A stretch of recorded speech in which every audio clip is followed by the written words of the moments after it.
Let's begin by rejecting the most misleading question in this entire debate. Whenever people talk about war with Iran, they ask, can the United States win? It sounds like a serious question. It sounds strategic. It sounds like the language of realism. But it is the wrong question, and wrong questions have a habit of leading nations into very real disasters.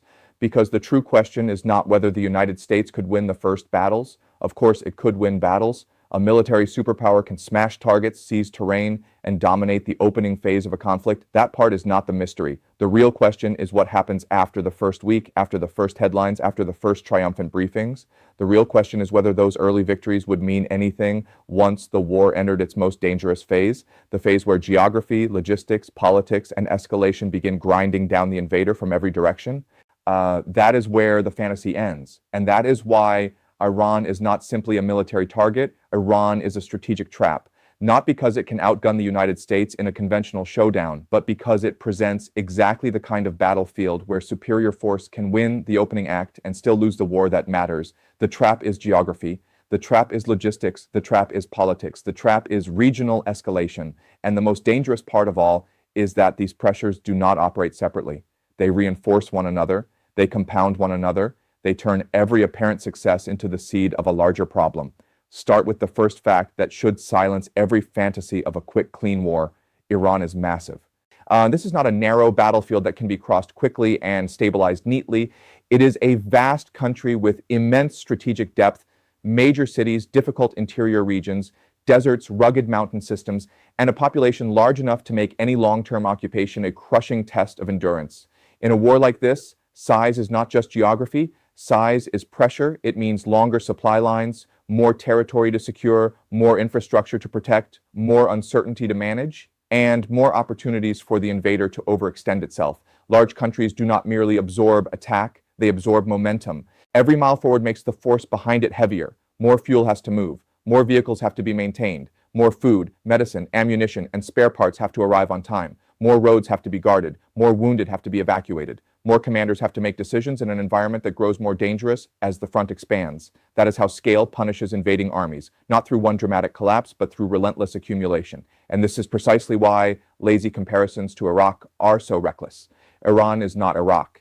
It is larger, tougher, more geographically punishing, more structurally resilient, and far more suited to a long war of resistance. The image of armored columns racing forward and a capital collapsing in short order belongs to a different map and a different era. Apply that fantasy to Iran, and it stops being a bad analogy and becomes something worse, a blueprint for strategic failure. Then comes the question that destroys war rhetoric almost instantly. How does this invasion even begin? Armies do not appear in the middle of hostile territory through confidence and speeches. They need staging grounds. They need ports, airfields, fuel depots, repair hubs, medical facilities, command centers, supply corridors, and secure lines of transport. Before a war can be fought, it has to be assembled. Before it can be assembled, it has to be protected. And once you start looking seriously at how a ground war against Iran would be staged, the neat fantasy of invasion begins to rot very quickly. Where does the force enter from? Which neighboring state becomes the launch pad? Which government accepts the political and military consequences of being the backbone of an attack on Iran? Which bases become indispensable and how vulnerable are they? Which sea lanes carry the burden of the war machine?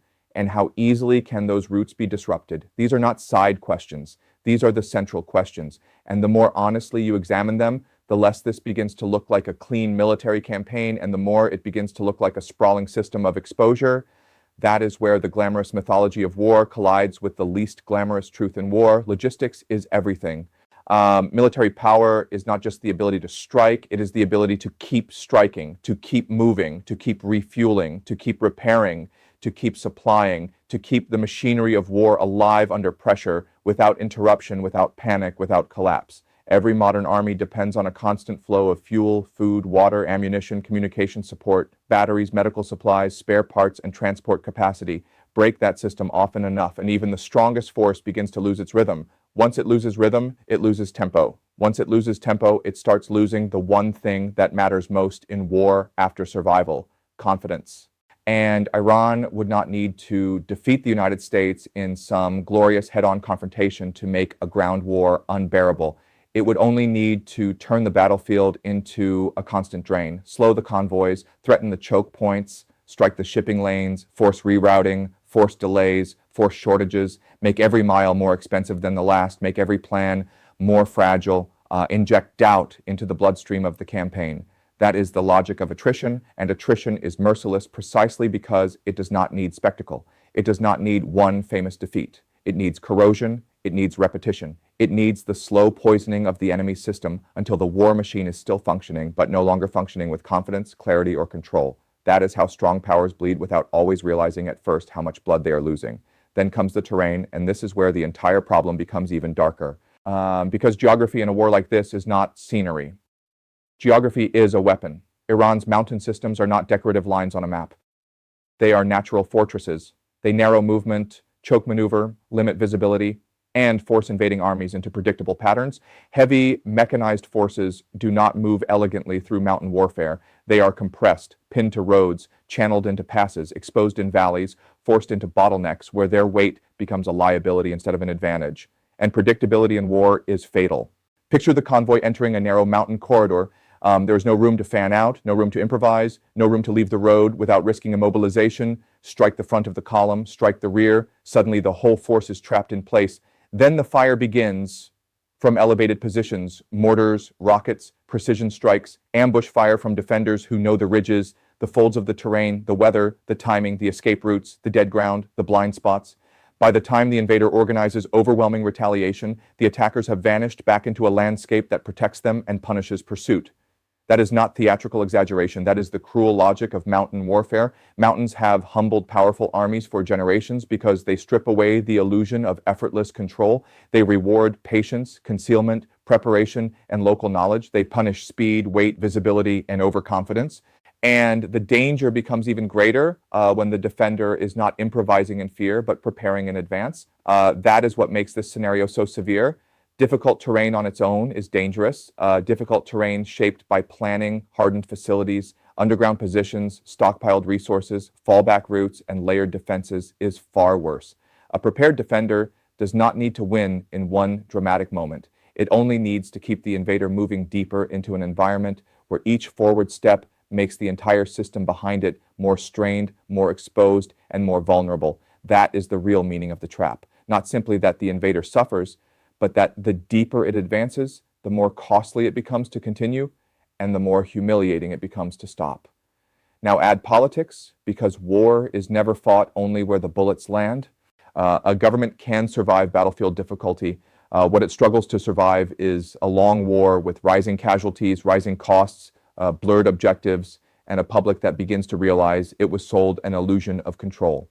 At the beginning, governments speak the language of confidence. They speak of credibility, deterrence, resolve, and national security. But over time, slogans weaken. Coffins do not care about slogans. Deficits do not care about slogans. Families waiting for answers do not care about slogans. And that is when the war turns inward. The battlefield is no longer only mountains, bases, and convoys. It becomes the budget. It becomes public opinion. It becomes inflation. It becomes elections. It becomes the quiet fury of ordinary people asking why more lives and more money are being consumed in a conflict with no visible off-ramp. In a country already strained by economic anxiety and political division, a prolonged ground war would not remain a remote geopolitical event. It would become a domestic crisis of legitimacy. That is how wars rot from the inside, not because the military suddenly stops functioning, but because the political foundation underneath the war starts to crack. Citizens begin to ask the most dangerous question any government can face. What exactly are we getting in return for all this sacrifice? And once that question takes hold, every additional casualty and every additional billion spent sharpens it further. Then comes the regional dimension, which is where a hard war becomes a much larger one. A conflict with Iran would not remain politely contained within Iran's borders. That assumption is one of the most reckless mistakes any planner could make. Wars spill, wars widen, wars activate networks. A conflict like this could put shipping lanes, regional bases, energy infrastructure, ports, pipelines, and allied interests under immediate pressure. Suddenly, the battlefield is no longer a single map. It becomes a regional crisis stretching across multiple fronts, with economic shockwaves far beyond the immediate war zone. And this is how strategic disasters truly mature. Not because one battle is lost spectacularly, but because the war becomes bigger than the story that justified it. Oil prices rise, shipping costs climb, markets react, allies become uneasy, adversaries test boundaries elsewhere. What was sold as a campaign starts to look like an open-ended destabilization with no clean perimeter and no clean ending. And then there is one final pressure, quieter than the others, but just as corrosive: the collapse of local trust. No foreign army functions effectively in unfamiliar terrain without local cooperation. It needs guides, interpreters, intermediaries, informants, and networks of people willing to help it navigate a landscape it does not truly know. But those relationships are fragile. The moment local actors begin to suspect that the invader may not prevail, the information environment begins to decay. Safe routes become questionable. Warnings arrive later or not at all. Ambushes become more precise. Bases feel watched. Patrols feel anticipated. Convoys move through terrain that seems to know them better than they know it. That kind of battlefield does more than kill people. It destroys confidence. And morale, despite how often people speak of it as if it were secondary, is not secondary at all. Morale is combat power. Once troops begin to feel trapped in a mission with no visible progress, once every movement feels exposed and every week feels more dangerous than the last, technology alone cannot solve the deeper problem. Machines can extend strength. They cannot replace belief. So step back and look at the whole structure clearly. Scale stretches the war. Logistics strain under pressure. Terrain punishes movement. Politics erodes patience. Regional escalation widens the crisis. Local distrust poisons the battlefield from within. And every one of those forces strengthens the next. Geography makes logistics harder. Weak logistics raise casualties and slow progress. Slower progress feeds political backlash. Political backlash narrows strategic choices. Regional escalation raises the cost further. Local cooperation weakens. Morale deteriorates. That is why the trap is so dangerous. No single problem has to destroy the campaign by itself. Their power lies in combination. And that is why the most deceptive moment in such a war might be the beginning. Early battlefield success could create the illusion that everything is under control, when in truth, the easiest phase would already be passing. The opening victories would not prove wisdom. They would merely prove that the first door had been kicked open. What waits beyond it is the part that breaks empires, the part where the war keeps demanding more while giving less. That is how powerful countries make catastrophic mistakes, not because they are weak, but because they are strong enough to mistake force for strategy, strong enough to believe the next war will obey their script, strong enough to imagine that firepower can overpower geography, logistics, political fatigue, and regional blowback. It cannot. So the final question is not whether the United States could fight its way into Iran. It could. The final question is whether it could do so without triggering a cycle of attrition, escalation, domestic backlash, strategic drift, and long-term exhaustion that leaves it weaker than when it began, and the answer is bleak. A ground war with Iran would not be a clean display of strength. It would be a war entered with confidence, sustained through denial, and remembered as the moment when battlefield dominance collided with strategic reality, and reality won.